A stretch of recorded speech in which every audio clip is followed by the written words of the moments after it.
Okay, so we will start now. First of all, good afternoon to each one of you present with us. I trust you all are thriving in your respective businesses. So before we start with this webinar session of ours, I would like to take a few moments to introduce you to Asian Exporters Chamber of Commerce and Industry and myself. So to all my esteemed guests, my name is Tehreem Mullah and I'm honored to serve as the Executive Director of Asian Exporters Chamber of Commerce and Industry, a distinguished trade organization recognized by the Ministry of Commerce and Industry, Government of India. We are deeply involved in programs aimed at providing invaluable support to our esteemed exporters and importers in the realm of international trade. The Chamber has devised several promotional and development services to provide support to the private sector initiatives in the industry, trade, and services to the Asian community. We aim to build something lasting and meaningful, something that stands the test of time. Our values are clear: independence, neutrality, honesty, protecting our clients' right, maintaining confidentiality, being prompt and responsible, delivering exceptional performance, and fostering a unified team spirit. And how do we achieve this? Is by putting our customers first, also creating a top notch system, and planning for a long term success. So, we are humble in our approach and ambitious in our goals. We are dedicated to making our mark in a way that truly matters. So, the Chamber's vision is to see a voluntary partnership of businesses and professionals working together to build a healthy and prosperous economy with improved quality of life in the community. And thus, with the guidance of our esteemed Honorable Chairman, Sir, Shri Zahir Bukhari, we have been accomplishing and thriving hard to do so. Today, we are privileged to welcome a distinguished professional expert, Mr. Bimlendu Bhushan, a seasoned chartered accountant specializing in taxation and legal matters, and also recognized as an arbitrator empaneled with various esteemed institutions. We are thrilled to announce that Mr. Bhushan has recently joined AECCI as a professional expert, extending his expertise to benefit our esteemed members. So, before we dive into our agenda, let's take a moment for our esteemed speaker to introduce himself. So, Mr. Bhushan, over to you. Good afternoon, everybody. I am Bimlendu Bhushan, chartered accountant having an experience of close to 20 years. And since 2007, I'm in active practice in Mumbai. Earlier, I used to do practice in Delhi. So I have been practicing in various areas. The core area for me is direct taxation. Post that, I have worked in indirect taxation, FEMA cases, even many of the arbitration cases. So it's a quite wide area where we have I have expertise in that. I have a team of close to 40 people who are working in handling the various departments from our side. So we have handled the cases up to tribunals, and in many cases where the writ petitions need to be lodged against the department for getting the favorable situation for clients, we have done many cases like that.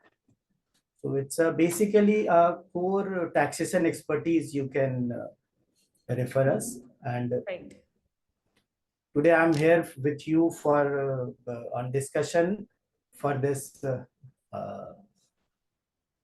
webinar, sir. Yeah, webinar on this managing the financial risk of trading overseas. Yes, right, sir. So, Mr. Bhushan, we extend our sincerest gratitude for joining us today. Your presence is truly an honor. As we delve into our agenda, I urge everyone to seize this opportunity to explore the intricacies of topics such as managing the financial risk of trading overseas, currency risk management, and legal and regularity considerations. Your presence adds immense value to our discussion, and we eagerly anticipate a session filled with valuable insights and engaging discourse. So, following to this, our agenda for today's session is packed with valuable insights. The primary goal of our webinar is to equip participants spanning exporters, importers, entrepreneurs, newcomers, and manufacturers with a profound understanding of financial risk management. Our agenda is structured to deliver key takeaways such as risk awareness and identification, strategies of risk mitigation, legal and compliance considerations, and many more. So, as the host of this session, I will be posing some common questions that frequently come our way from our exporter members in their day to day export activities. So, today, Given the privilege of having an expert like Mr. Bhushan with us, I will be initiating a one-on-one dialogue by presenting my queries, and Mr. Bhushan will graciously share his expertise with us throughout his presentation. So, as we delve into each segment, I encourage you to actively engage, ask questions, and make the most of this opportunity to enhance your understanding of managing financial risk in overseas trade. Mr. Bhushan, now without further ado, I would like to start with my queries and invite you to take the virtual stage and commence your presentation, please. Just allow. Yes. I would add the screen share.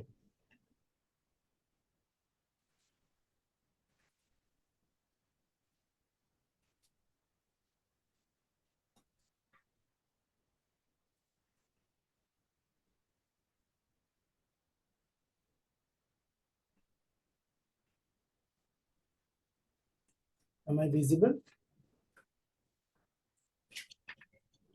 Yes. Is it visible to everybody? Yes, it's visible. So based on the questions, I'll give the replies in detail, but brief things which is written there that would be useful for you in Yes. for future references. Okay. Right. So primary question what raised to me was financial risk in the context of international trade and importance of managing it. Right.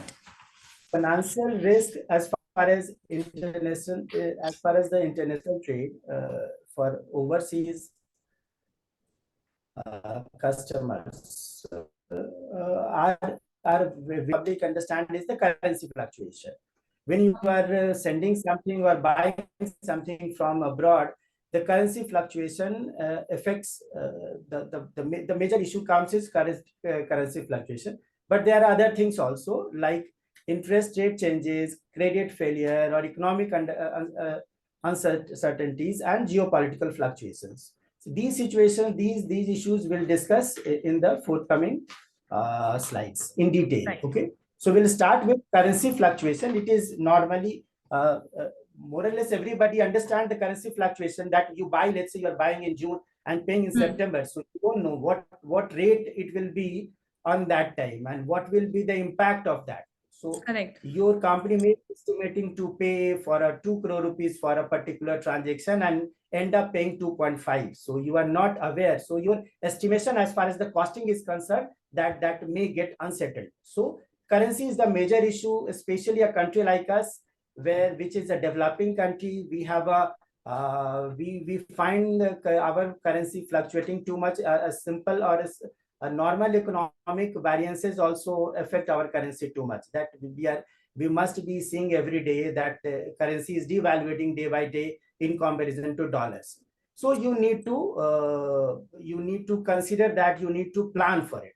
So that planning will come across in coming slides. Another one is, let's say, interest rate charges. See, borrowing in foreign currency or using variable interest rate instruments in businesses also fluctuate as the interest rate also fluctuate with the varying these foreign currencies. Let's say a company is borrowing in foreign currency and paying out of that. So when you are going to repay that particular money, or when you are going to pay interest against that, when you are buying, we are taking money from outside your own jurisdiction or your own country, then you end up paying a higher cost. So you have to consider that interest component which is going to fluctuate as far as that borrowing is concerned. So that also affect a business on a high quotient. Similarly, there is another issue which is called credit failure. You can say credit risk. What is credit risk is when you are going to deal with a company which is based outside. You don't know what is the credibility of that company. Whether are you sure whether the money is going to come back or not? Whether the company will be in the same situation when your payment will become due, or when they need to pay, or the company get bankrupt on that time.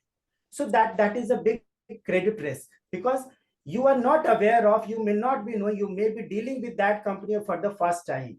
So credit analysis or credit risk is a is the Right. biggest factor out of all the conditions in today's scenario, because you may be sitting in India, you may be dealing with a company in Africa. So you don't know what is the credibility of that company, how their financial position is. So those analysis is a very crucial as far as when you are dealing with a foreign trading. Right. So the fourth one, which is economic uncertainty and geopolitical fluctuations. Like you must be seeing in Russia, what happened in Russia, Ukraine, what happened when COVID has come and China get shut down for a certain time. So that is a economic situation, or a particular zone get affected by that, maybe a war or maybe a pandemic kind of situation. So that also affect a lot when you going to deal with a uh, uh, inter inter uh, international trade. Okay, so these are the major issues which you come across when you deal with a Cross-border international trade. transactions. Right. Yes, Correct. for the transit. So, sir, building on to that, I would like to ask my next question that can you please explain the common types of financial risk exporters and importers face in cross-border transactions? See, the risks are same what we discussed just now. The risk kind of currency risk, credit risk, that you can say geopolitical risk, and interest risk. Okay, and or sometime legal and regulatory risk. So as we discussed the major 4 pointers earlier, I'll add something more here. I'll discuss about legal and regulatory risk. Okay, Okay. that we have not discussed in the first slide. See, what is legal and regulatory risk? See, in today's scenario, when every country in all of the world is interested to work with each other, it means every country want to transact with other, like India want to deal with Germany, want to deal with Lebanon also. Okay, so when you deal internationally, when you deal in a cross-border transactions, there is a regulation called international law. Right. And that law keep on changing every day. There is a changing happening. We as a resident of Indian, we normally get excited when budget is coming. We normally get excited. We read that, we understand what are the changes happening in budget. But nobody come across about the changes happening in international law. So you may ask, what is the effect of changes of international law in India? There is a huge effect of that, because when you are transacting with some country, on that time there is a law.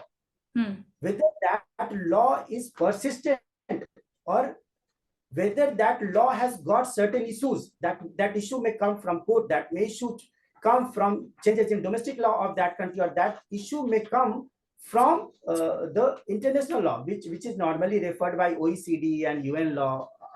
These are the certain bodies which formulate the international laws. Okay, so those laws affect you too much. Like you must be knowing about the Vodafone case. So what happened? You are dealing with when Vodafone, what happened due to share transactions. Okay, their share transactions happened in London, in UK, and due to that India have charged taxes, and that case has gone up to Supreme Court. Later on, that case has gone to arbitration also. Okay, so when these situations are happening and you are sitting outside and you are not aware about that particular law or that particular case, and even avoiding that, you are doing transactions that may affect you in future too much. Okay, so understanding the scenario or changes in economy or economic situation, or the regulatory changes is very important. So when any company is going to deal with any country outside, they must try to understand what are the changes happening there. Right. So excellent analysis. Now, shifting my focus to the next question is that can you provide insights into effective strategies for protecting against currency exchange rate fluctuations? As far as currency fluctuation is concerned, you can protect yourself. There are system which is prevalent in society everywhere.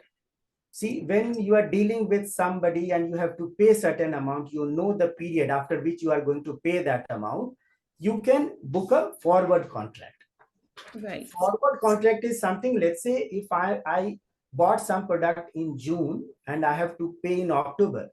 So after 4 months, I don't know what will be the currency value, what will be the exchange rate on that time. So I'm feared whether I have to wait till that time, or should I take the rate which is prevalent today. So I can approach the financial institution, give them a particular type of charges and book the rate which is prevalent today, so that on that time when I have to pay that, I can use that exchange rate which is addressed today only. So that will benefits a lot. That is basically you are limiting your liability uh, uh, till the with the rate what is prevalent today. You are not waiting for the future. That is called forward contract. Okay.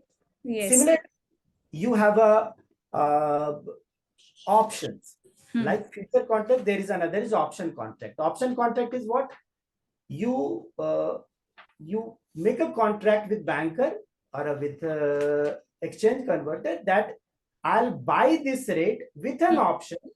Okay. Whether I take this currency or not, this lie with me. Okay, the right lies with me. Let's say I have to bought $1,000 after 3 months at the rate of 84.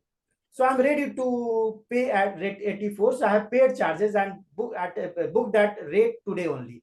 So tomorrow, if rate is favorable to me, I can use it, and if it is not favorable to me, I can avoid it. Okay. Right. So let's say if I got a favorable rate from 84, I got a rate, let's say 80 only, then I'll buy from market and I'll leave this option. I have an option to leave that.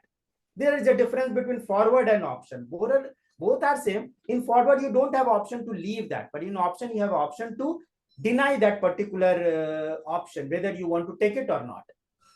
Right, So, sir. so these are the major issues where, as far as the contractual terms, you can define and you can restrict your liabilities in future. But there are other mechanisms like natural hedging or diversification. Natural hedging is what? That you try to buy and sell at the same place, so that any currency differences or any currency exchange effect in the both the ways. So they offset each other. So your liability doesn't come very highly. Let's say you are buying from the same country and selling at the same country. So you know that if rates are going down, it's going to affect me. If rates are going up, it's going to affect me not highly, because both are offsetting each other. Or the fourth one is when you are dealing with, let's say, US, you are trying to create another country as well. You are dealing with UK also, so that at the time when one is going down, another may come up. Right. So both can offset each other. So these are the mechanisms which you can try to safeguard the company's liability as much as possible. Well explained, sir. So now my next question for you is, thank you for the detailed answer in this. What legal and regulatory aspects should exporters and importers be aware of when managing financial risk in overseas trade? See, as far as the regulatory concern are there, we discussed something before also. I'll try to highlight here on a bigger question. See, like trade regulations are there, which normally every exporter importer are aware of. The one of the major component is contractual agreement. See, contractual agreement is important because that agreement defines your future. Today, you may be having one contract to supply something based on certain conditions, certain quality criteria. If tomorrow those things are getting fulfilled, then you have an option to move to court in your country, or to court in their country, or in international court. So that contractual agreement is very important. So that those things, as well as custom and their tariff, what is your custom, what is their custom rate, what is their tariff, those awareness are the basic important thing which they must be aware of. Export and import licensing, that you know that any exporter importer, it is the first step to get licensing before start doing that. Two things I would highlight. One is treaty, what we discussed earlier, that when one country, when you are going to deal, let's say you are going to deal with US, you must know what is the treaty between India and US, so that there are many benefits are already announced or already agreed between these two countries, Okay. which you may avail. Normally you don't refer treaty, you feel that this is for some particular job and you may not get benefited. See, in treaty, if you go through with the treaty and their clauses, you find many things very useful for yourself. That's benefit you a lot. One more important thing is there, I have written Supreme Court judgments. It's not about Indian Supreme Court. I'm talking about the judgment of highest court of any country. You will ask me why. See, in any country, if you see, there are two law-making bodies. One is your parliament, which make laws, or in India, you can say CBDT, which make laws, or CBEC, which make laws. Similarly, there is a court, like in India, Supreme Court in its own makes a lot of laws. You have to be very careful about the judgments of Supreme Court, because many things, when you deal at internationally, you will find many things get deeply scrutinized by Supreme Court, and they give a clearing mandate how to deal with it. Many problems get sorted by them, which is not normally discussed at all in the law book. Many things which are not discussed in law book got formulated at the highest court only. You have a lawyer in your panel, so they must be understanding what I'm talking about. Right. And so, in the context like of overseas trade, what challenges do manufacturers commonly face in terms of financial risk, and how can these challenges be addressed? See, when a manufacturer is dealing with overseas customers, see, the risk is there. What your currency fluctuation is there, credit risk is there, and supply chain disruption. Supply chain, see, credit risk we discussed earlier. Currency fluctuation we also discussed earlier in a length. I'll talk something about supply chain disruption. As we discussed when we're discussing about that economic hindrance. See, at the time of COVID, I'll give you one example that Apple is having a manufacturing facility at China. Okay, Right. so during COVID, China got totally closed. They stopped everything. So due to that closure, that production got stopped. When production got stopped, everybody in India was not getting, not in India, all over the world, nobody was getting iPhone. And at the time of COVID, the demand of a smartphone as well as laptops was at its peak, because suddenly everything has moved from office to virtual. So everybody was rushing for laptop. Everybody need a laptop or a good smartphone for doing work from home concept. Okay, so the demand was very high, but there was no supply of product. So when you're dealing with some company outside, you must ensure that your supply chain disruption could be avoided or safeguarded. Safeguarded means, what will you do when you are not getting product? Let's say you are manufacturing, or manufacturing plant is got stopped due to non-supply of material. What will you do? You can't do anything, because you can't change the production or a line of production of sudden at the thought of one night. Okay, so you have to safeguard yourself. Let's say with additional insurance cover, because there are insurance facilities which safeguard you from these type of situations. Because at the end, whatever you can recover in that bad situation, that could have been done on that. Correct, sir. And what roles do letters of credit play in mitigating financial risk, and what best practice should be followed when using them? See, letter of credit is very important, very important part as far as international trade is concerned. Yes, correct. The safest way, this is the safest way when you deal with a known party, when you deal with sometime first timer, when you deal with somebody and you are doing very high level of business, then letter of credit comes very handy. Why? Because guarantee of payment is not given by that particular buyer. The guarantee is given by your own local banker. Right. Own banker is giving you a guarantee that in any situation or any worse situation, when you are not getting payment, from the party sitting outside, then you can go back to your local banker and ask to give the money. Okay. So that letter of credit is very important. The creation of that letter of credit, or the documentation for that letter of credit, or the terms when you are defining that letter of credit, the terms should be very meticulously defined so that you can follow that. Otherwise, when you try to force a letter of credit, you may not be in a position to force it if you are not following the terms. So Correct. select a good bank, because you must be aware that at the time of that 9/11 in US, many insurance company got bankrupt. Okay. So it should not be a situation that your bank, which is giving you a letter of credit, get bankrupt tomorrow, then you will not get anything out of it. So selecting a particular bank, plus scrutinizing that letter of credit and aligning yourself with the terms is very important. If it is done in a very well manner, then you can certainly protect yourself in any bad situation. Correct. So, what steps are required to be followed are required to be followed, and any bank you choose for the guarantee for letter of credit, it should have some financial stand in the market, right? So, thank you for sharing your expertise, sir. Now, on to our next question. As a newcomer into international trade, what practical steps can I take to build a resilient financial strategy and minimize risk in my business operations?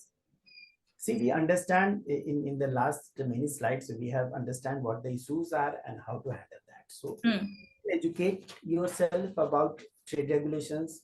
You can do a thorough risk assessment so that the mitigate financial risk could be reduced. It can't be said that it should be, it will be zero, but as much as you can reduce it, that you can always try. Diversify your customer base, diversify your supplier base, so that if one goes defaulter, you have another to shoulder. Or you may require a raw material and somebody is not in a position to do that, or you may not be getting payment against that, then somebody could protect you till the time you get a lawsuit and get it enforced, or you get a time to enforce that letter of credit kind of thing. Right. Your knowledge adds great depth to our discussion, sir. So, next question is here. What are the key considerations when setting credit terms for international customers to balance competitiveness and financial risk? Striking a balance between competitive financial risk is crucial. Okay. Considering factors like buyer credit worthiness, market norms, and competitive landscape is very important, because that's how you see, analyzing that customer with whom you are going to deal is very important. If his credit worthiness is good, you are much more safeguarded. See, tailor terms based on industry payment standard, ensuring that align with No issues. with your cash flow needs, because sometimes you may not be in a position to get the money on time. So whether you have planned in such a way that one payment after another is planned in a proper way, because otherwise you'll get too much payment at one time, and one time you'll not be getting the money flow regularly. Okay. Implement credit limits and conduct thorough credit assessment to mitigate risk. That due diligence or that credit assessment is very important when you are dealing with any cross-border transactions. Regularly reassess credit terms based on the evolving market conditions and your business financial health. See, today you may have done the credit risk and the company may look very vibrant or very good at that time, and that company may deteriorate in 6 months time. See, you may have seen this case of Future, which going to be, was one time it was the leading retail store in India, and today it is nowhere. So that analyzing the credit worthiness of a client is very important. Correct, sir. Safeguard yourself. Okay, so impressive insights. Now, moving on to our next question is that in the event of economic downturns or global crisis, how can businesses safeguard their financial interest when trading overseas? See, when you are dealing with overseas client, we earlier discussed that diversifying market, so that you have to shoulder, you have something to take care of problem of one place. So diversifying market is a strategic approach that business can take to manage financial risk in international trade. Okay, so what the companies which are diversified always on a better position, because one market may go wrong today, Ukraine may go wrong, so tomorrow some other company will handle that. So that diversifying market and then conducting risk assessment, proper due diligence. Whenever you are dealing with any new client or a regular client also, this due diligence should be done on an annualized basis. You should see their financial, you should see their banking performance, you should see that what credit rating agencies are saying about them, because these things are readily available when you are dealing with a big clientele. Their credit rating, their financial positions, financial statement, those things are available, and those are always verified and certified by third-party agencies. So you can rely them. So those things verifying is very important. Maintaining a good cash reserve, because if your cash isn't short, then you are always at risk. Right. Always at risk.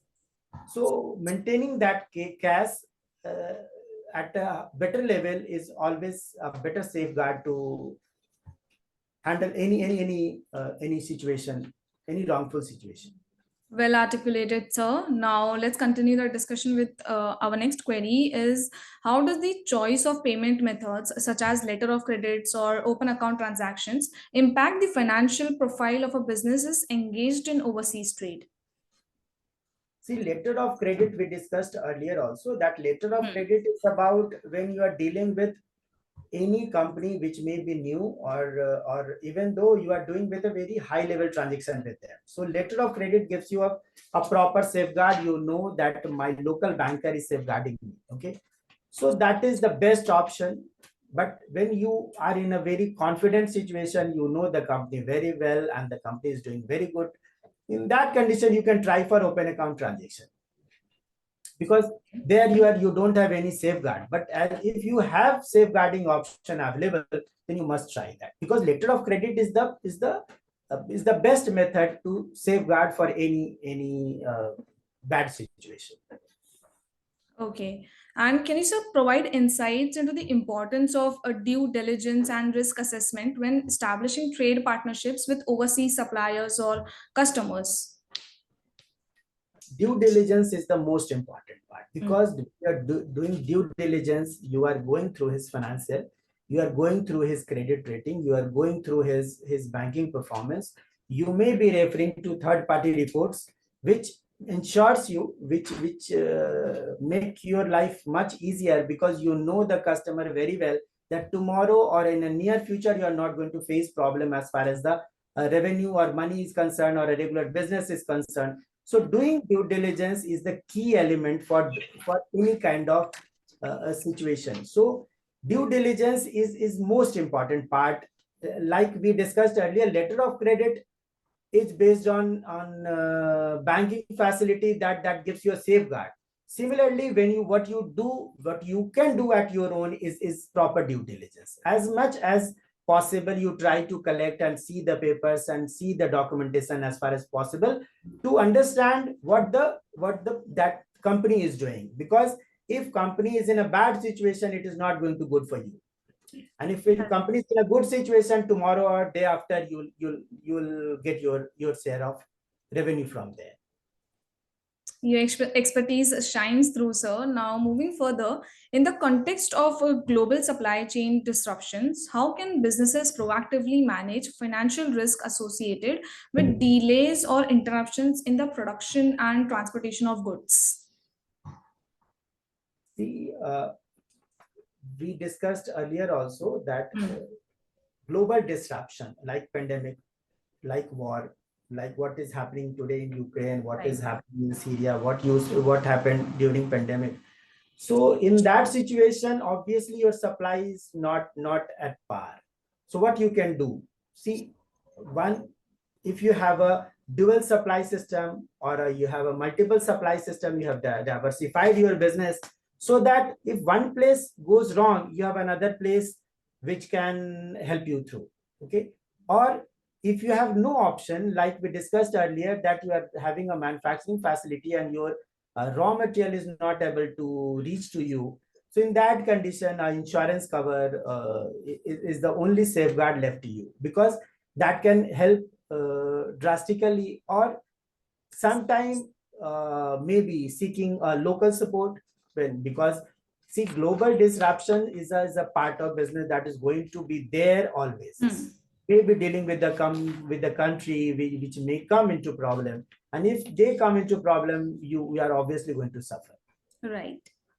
Well said, sir. Now, moving forward to my last question is, in your experience, what are the common misconceptions and myths about financial risk management and international trade, and how can businesses overcome them?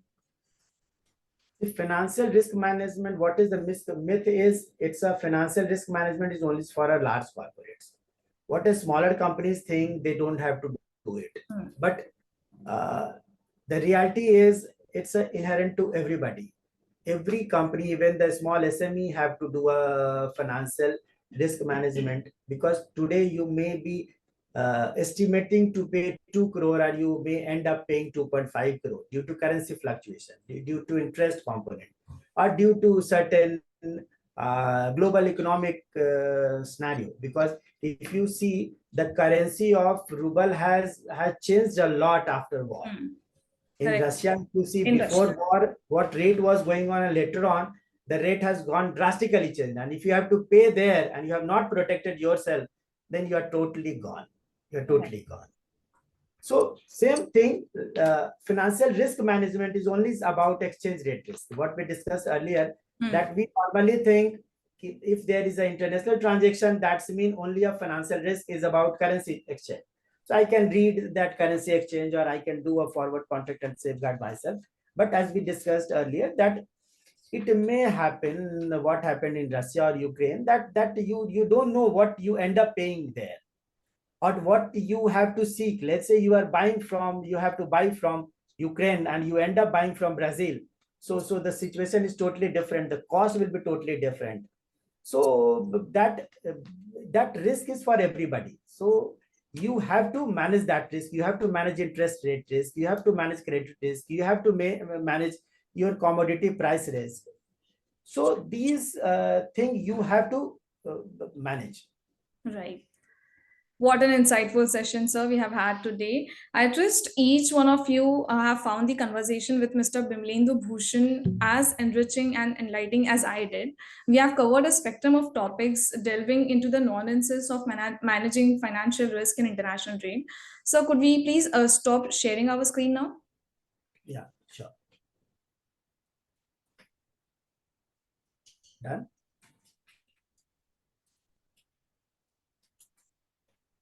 Yes. I hope it's done. Yes.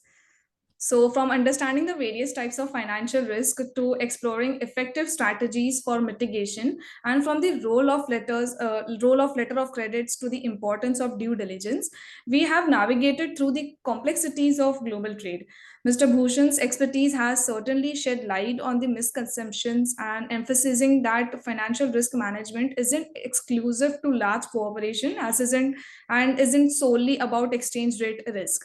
So, as we draw this session to a close, let me leave you with a few key reflections. That is, holistic approach. Financial risk management is a multifaceted endeavor, and it goes beyond exchange rate risk and encompasses interest rate risk, credit risk, and commodity price risk. A comprehensive strategy considers all these elements. Second is universal relevance. Whether you are a seasoned player or a newcomer in international trade, the principles of financial risk management apply universally. Small and medium sized enterprises, we call it SMEs, are integral players and should proactively implement risk management strategies. And the third is continue learning. Our exploration today was a snapshot of vast landscape of international trade finance. It's a field that evolves, and as participants in this global ecosystem, continuous learning and adaptations are a key. So, on behalf of Asian Exporters Chamber of Commerce and Industry, I want to express our heartfelt gratitude to Mr. Bimlendu Bhushan for sharing his wisdoms, insights, and addressing your questions comprehensively. His expertise has undoubtedly added a tremendous value to our understanding of financial risk management. As we conclude, I encourage you to reflect on the insights gained today and incorporate them into our business strategies. Remember, a resilient approach to financial risk management is not just a necessity, it's a strategic advantage. So, looking ahead, I am excited to share that AECCI is dedicated to bringing you more webinars on a variety of topics, collaborating with experts from different countries as well. We believe in the power of knowledge to connect us and drive positive change. So, now, as we bring this insightful webinar to a close, I would like to extend our heartfelt gratitude to each participant who joined us today. Stay tuned for upcoming sessions where we will continue to explore and learn together. Your continued support is invaluable to us, and we look forward to welcoming you in our future webinars. So, once again, thank you, Mr. Bhushan. Your time and encouragement is truly valuable to us, and we shall see you again very soon. Everyone, have a great day further.